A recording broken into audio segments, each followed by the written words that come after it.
के लिए खबरों में आगे बढ़ते हैं और आज की सबसे बड़ी खबर का हम रुख करने जा रहे हैं। आखिरकार सभी कयासों को दरकिनार करते हुए बीजेपी ने अंता सीट पर उम्मीदवार के नाम का ऐलान कर दिया है। बीजेपी ने 12 पंचायत समिति के प्रधान मोरपाल सुमन को अंता से प्रत्याशी बना दिया है। अंता उपचुनाव में अब मुकाबला कांग्रेस के प्रमोद जैन भाया और निर्दलीय उम्मीदवार नरेश मीणा से उनका होगा।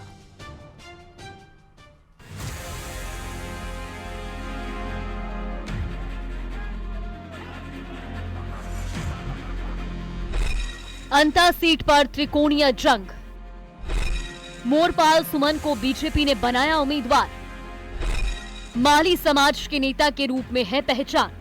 जो सर्वाधिक लोकप्रिय नेता के रूप में जो उभर करके आए हैं श्रीमान मोरपाल सुमन, उनको हमारी पार्टी ने उम्मीदवार घोषित किया है। निश्चित रूप से और हम जीतेंगे। लंबे मंथन के बाद पूर्व मुख्यमंत्री वसुंधरा राजे के करीबी माने जाने वाले मोरपाल सुमन को बीजेपी ने अंता उपचुनाव के सियासी रण में उतार दिया है। बीजेपी ने उनके स्थानीय होने और क्षेत्र में मजबूत पकड़ को देखते हुए भरोसा जताया। अब सबकी निगाहें इस सीट पर होने जा रहे उपचुनाव पर टिकी है। एक राजा और एक रंग की लड़ाई होगी। मैं जमीनी कार्यकर्ता हूँ, जमीन पे रहता हूँ, जमीनों पे 36 साल से पार्टी का काम कर रहा हूँ। मैंने कभी लोभ लालच की काम नहीं किया। मैं हमेशा गरीबों के बीच में रहा हूँ। जब भी गरीब ने मेरे को पुकारा है, आधी रात की मैं उनके बीच में पहुंचा हूँ। हमेशा 36 साल से जुड़ा हुआ हूँ। किसानों की हो, चाहे व्यापारियों की हो, चाहे किसी गरीब की हो, मैं उसके लिए हमेशा तत्पर हूँ। पहले भी तत्परता रहा, आज भी हमेशा आगे के लिए तत्पर रहूंगा। जो मेरी मूलभूत किसानों की सबकी जो मूलभूत सुविधा है उसको मैं पूरी करने की कोशिश करूंगा। अंता उपचुनाव में मुकाबला त्रिकोणीय हो गया है। बीजेपी उम्मीदवार मोरपाल सुमन का मुकाबला कांग्रेस के प्रमोद जैन भाया और निर्दलीय उम्मीदवार नरेश मीणा से होगा। माली समाज के नेता के रूप में पहचाने जाते हैं। 12 पंचायत समिति में है प्रधान। उनकी पत्नी नटीबाई सरपंच रही हैं। वो जातिगत समीकरण में भी फिट बैठते हैं। मोरपाल जी सुमन को बधाई देता हूँ। प्रदेश नेतृत्व को भी धन्यवाद करता हूँ कि उन्होंने एक धरातल के कार्यकर्ता को, नीचे के कार्यकर्ता को इस उम्मीदवार के रूप में चुना। उसके लिए बहुत बहुत धन्यवाद। और निश्चित रूप से भारतीय जनता पार्टी का कार्यकर्ता प्राणपण से ये चुनाव लड़ने वाला है और हम निश्चित रूप से जीत हासिल करेंगे। अंता विधानसभा सीट के इतिहास पर नजर डालें तो इस सीट पर 4 बार चुनाव हुए हैं। कांग्रेस और बीजेपी ने 2-2 बार जीत दर्ज की है। प्रमोद जैन भाया ने 2008 और 2018 में जीत हासिल की। बीजेपी के प्रभुलाल सैनी ने 2013 में जीत दर्ज की थी। 2023 में बीजेपी के कंवरलाल मीणा ने चुनाव जीता था।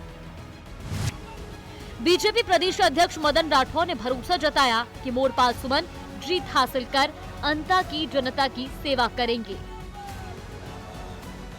अंता में भी एक सामान्य परिवार का एक सामान्य सा कार्यकर्ता, जिसने सेवा के बल पर राजनीति में अपनी एक इमेज बनाई है, उस कार्यकर्ता को हमने और उम्मीदवार के रूप में चुना है।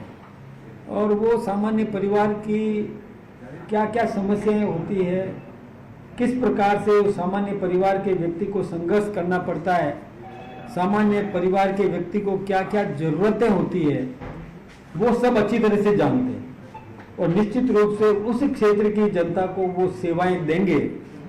सामान्य परिवार को किस प्रकार से मजबूत करना है, वो निश्चित रूप से ऐसे प्रयास करेंगे और जीत करके आएंगे। अंता का चुनावी रण तैयार है, जहां 11 नवंबर को मतदान होगा और 14 नवंबर को साफ हो जाएगा कि त्रिकोणीय मुकाबले में बाजी किसने मारी है। भाजपा के टिकट घोषणा के साथ ही अंता का विधानसभा उपचुनाव का रण की तस्वीरें अब साफ हो गई है।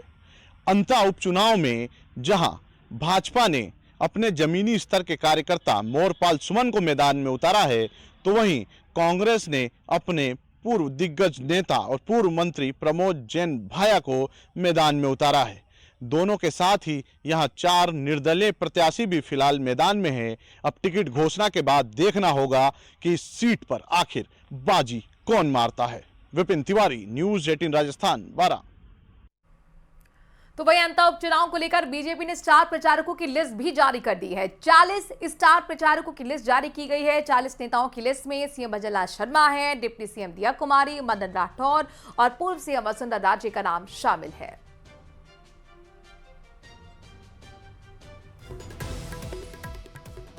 तो इस वक्त की बड़ी खबर, महत्वपूर्ण खबर अंता उपचुनाव से जुड़ी हुई है। अपने दर्शकों को बता दें कि बीजेपी ने स्टार प्रचारकों की लिस्ट जारी कर दी है।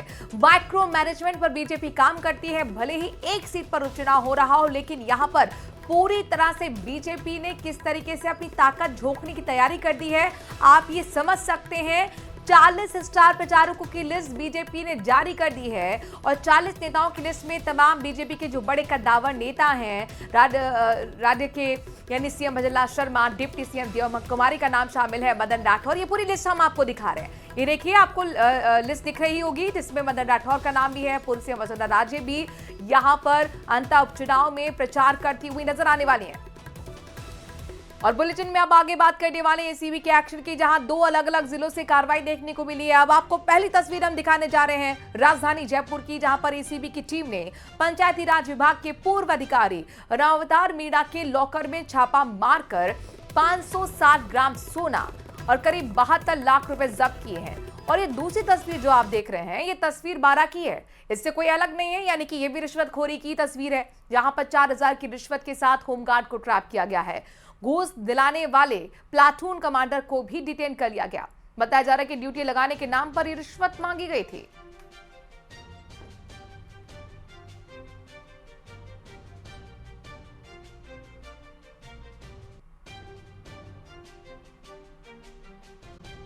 बात आरसीए की करते हैं। दरअसल राजस्थान क्रिकेट एसोसिएशन की एडहॉक कमेटी में चल रहा विवाद लगातार गहराता जा रहा है। कमेटी के सदस्य और संयोजक के बीच आरोप प्रत्यारोप का दौर जारी है। आखिर पूरा मामला है क्या, ये रिपोर्ट देखिए।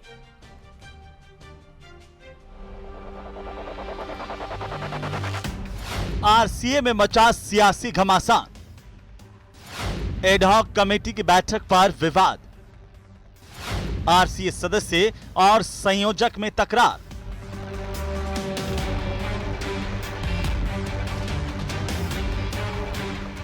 राजस्थान क्रिकेट एसोसिएशन की एडहॉक कमेटी का विवाद बढ़ता ही जा रहा है।